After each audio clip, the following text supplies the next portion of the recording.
જય આજે વરસાદ ગુજરાતમાં સારી રીતે પડી રહ્યો છે તો અમારી જગતગુરુ શંકરાચાર્યથી માંડીને બધા જ ધર્મગુરુઓ અને બધા યોગીઓ બાબાઓ સંતો મહંતોને એક નમ્ર અપીલ છે કે પોતાના અનુયાયીઓને એક ઝાડ, જેમ મોદી સાહેબે કીધું કે માં કે નામ એક ઝાડ, એમ તમે તમારા બધા જ અનુયાયીઓને ગુરુ કે નામ એક ઝાડ આ રીતે જો આહવાન કરવામાં આવે તો તમારા કરોડો અનુયાયી તમારા જેમ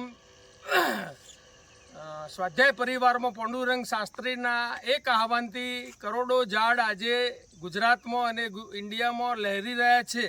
તો આપના પણ આ અનુયાયીઓ જો પાંડુરંગ શાસ્ત્રીજીના અનુયાયીની જેમ એક વૃક્ષ વાવે અને સાચવે, ઉછેરે દર વર્ષે અથવા 2 વર્ષે, તો આ ગ્લોબલ વોર્મિંગમાંથી આસાનીથી આપણે બહાર નીકળી જઈએ. જેમ ખેડૂતો સાથે અમે પશુપાલન સાથે વૃક્ષપાલન, એમ ધર્મગુરુઓ સાથે, ગુરુ સાથે શિષ્ય પણ એક વૃક્ષ વાવે અને ગુરુ પણ પોતાનું એક ઝાડ ઓક્સિજન આપતું પીંપળો વડ વાવીને એ પણ ઉછેરે. એવી આ માધ્યમથી અમે ગુજરાતના અને ભારતના બધા જ ધર્મગુરુઓને વિનંતી કરીએ છીએ કે બધા જ પોતાના અનુયાયીઓ પાસે એક ઝાડ વવરાવે અને ઉછેરે. અને અમારી ગ્રીન ગ્લોબલ બ્રિગેડ, જે અમે છેલ્લા 14 વર્ષથી ગુજરાતમાં 15 લાખથી વધારે ગ્રીન કમાન્ડો બનાવીને આ ગુજરાતને લીલું કરવા પ્રયત્ન કરી રહ્યા છે, તેમાં સહકાર આપે, ખેડૂતો આપે છે, એમ તમે પણ આપો એવી અમારી આ માધ્યમથી આપને નમ્ર વિનંતી છે.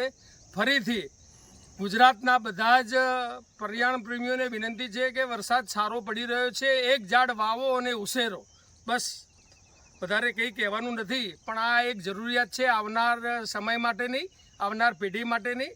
તો બધા જાગૃત થઈએ અને કંઈક કરીએ. થેન્ક યુ, આભાર ખૂબ ખૂબ. Green global brigade.